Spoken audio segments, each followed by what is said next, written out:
stocks continued to reach all-time record highs, despite those blowhards that speculated a crash after last November's election.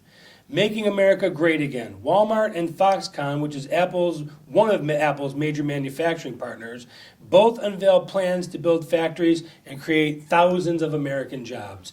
Another thing you're not going to hear by watching the regular news is the jobs that are being created, That's the right. wealth that's being created. Let's talk about the stock market first. $4 trillion plus has been created in the stock market since November. And do you remember all those people, Mark Cuban and all these other gurus and experts that talk about, we're going to have a crash, we're going to have a depression if Trump gets in there. Oh, yeah. We continue to set records every single week, every single month. Oh, I remember even our dear friend George Soros, who probably one of the worst human beings since the death of Adolf Hitler, in my opinion. Careful, you might end up in the bottom of the pool. Yeah, that's right.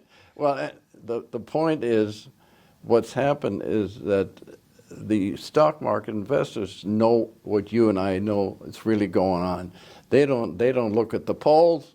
They don't look at the fake news that comes on the Washington Post or the New York Times. Or the weak Republicans or the feckless Democrats or the healthcare debacle. See, that's where you are absolutely correct in what you said positively about Trump. He may be a little bit flaky in certain ways, but the average person, the blue-collar guy that delivered the state of Michigan and Wisconsin and Indiana and North Carolina and Pennsylvania and Ohio, you know, they are the people that are voting, and with all the fooling around that the Democrats might have done, because they were in charge of the basic voting potential.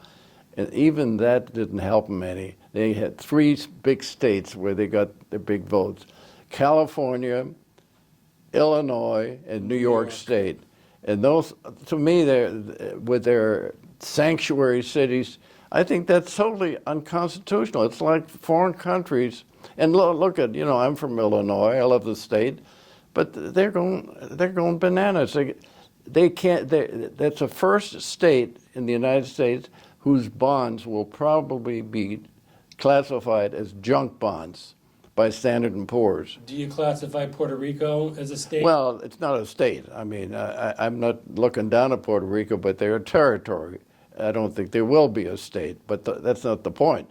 The point is, and they still had the audacity, after getting kicked around in that last election, to say, well, you know, we won the popular vote. Sure, they get all the votes in these 3 sanctuary city, sanctuary state organizations. You know, we happen to be here in California, and look at Jerry Brown, who couldn't be a worse governor. I mean, he should be a governor of a Soviet state someplace. The guy... that would probably be his dream, too. Do you know that he was the only governor that got through with cap and trade, which is a way of paying off certain companies by shutting down and sending their business elsewhere?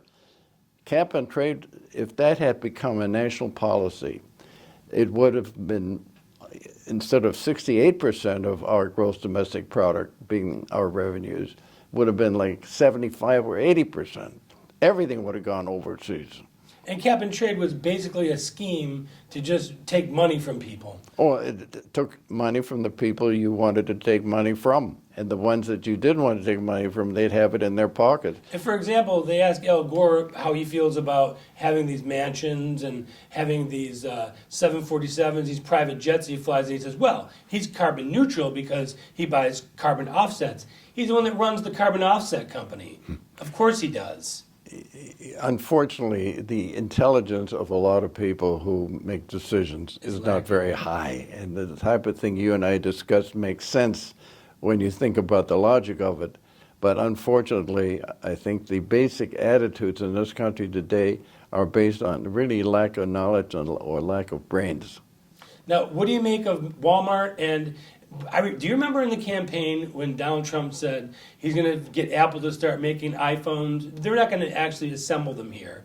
But one of their major partners, Foxconn, is going to open a plant in Wisconsin. They're going to hire thousands of American jobs. I kind of thought that was a little offhanded when he said it too. But it comes to fruition almost every time he says something. whether it's positive or negative, he almost gets deemed correct in the end. Have you noticed that pattern? Oh, absolutely, and I love it when Fox, which is the only rational outlet for news in the country today, as far as I'm concerned, even Wall Street Journal, which are owned by the youngsters, that own all these companies, that Fox and Wall Street Journal and so on. Yeah, I'm a little concerned about the Murdoch boys. Yeah, well, that's I'm what a I'm little talking concerned about. about The Murdoch kids. I mean, the one guy that was out here, Brett Stevens, very bright guy. Well, guess what? He's at the New York Times where he belongs. But so the Wall Street Journal has gotten to be a little bit flaky as far as being in the same way as Fox is on air. And that used to be a bedrock. The Wall Street Journal was a publication you could count on. Oh, Wall Street Journal, you always knew would take the conservative point of view, the real American point of view. You know, the one that going back to the stock market, I love it when they show the percentage growth of NASDAQ, of the American Stock Exchange, of the Dow Jones, of the Standard and Poor's. They're all up in double digits, big time. And those guys, they don't have any political objectives. They go with the winners. And that's why the market has gone up so well. Even in the last week, as we speak here, it's jumped up to new heights. Almost every week, one of the big stock exchange organizations reaches new highs. And so do the companies that make up the exchanges. Well, of course, it's the companies. The one thing that I find interesting is I think we're going to see a crossroads between the Trump administration and Jeff Bezos / Amazon / Washington Post.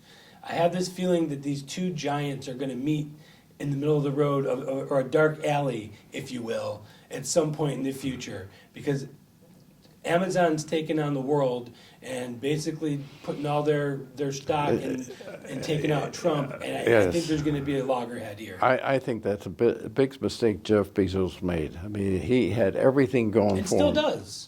Let's be honest. Oh yeah, listen. I mean, he bought newspapers. He's putting.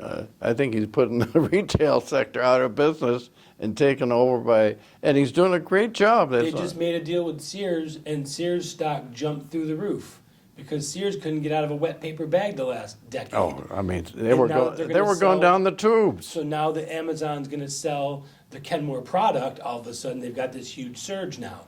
So yeah, Amazon is a behemoth. Yeah, but Sears is living by the goodwill of Amazon. I mean, Sears used to be everything. You know, they were the mail order guys. They were the ones that put out the catalogs. I mean, you don't have to go back many, many years to know that Sears Roebuck was equivalent to being the intangible retailer in the United States with nobody to touch them. Do you think that the fact that gas prices are at an all-time low is affecting the market as well? I think so. Yes, I do. Not an all-time low. It's at a 12-year or 10-year low, excuse me. But it is having an effect on the market. No question about it. Of course it is. You know, I think you've made that point, and we should make it very clear that the market only goes up or down based on what they see is happening in the country. They see jobs are increasing. You know, we compare the things that we like about a president. We give Reagan a lot of credit. I mean, you know, second-rate movie star and governor in California. Suddenly he turns out to be a great winner. And, you know, they used to go to sleep at 4 o'clock in the afternoon. People used to make fun of him. But you know something? He was smart enough. He got a guy, probably one of the last really great Democrats was Tip O'Neill, who was more interested in the United States of America than in his party. Don't you think that Reagan was a special communicator? His ability to work he had everything against him, too. He had a Democrat Congress, Democrat Senate, Democrat newspapers, no conservative media. You had no Rush Limbaughs. You didn't have any of that at that point. You brought up a point that I'm glad you brought that up because he was a fabulous communicator. You know, he spoke for General Electric for many years. He was a voice of GE. But the point is he was, and you know, he was was almost assassinated on March 30th, 2 months after he got into office. He could have been a dead man. And I remember the sense of humor of the guy when people around him were so concerned, what we're going to do. He says, listen, get back to do your job. Who else is going to be minding the store? And he said that on his, he had that fabulous way of reaching people and liking him, but he also got the job done. Right. He demanded your respect. That's absolutely correct. And you have to go all the way back to Reagan to look at the last really good leadership we had in this country.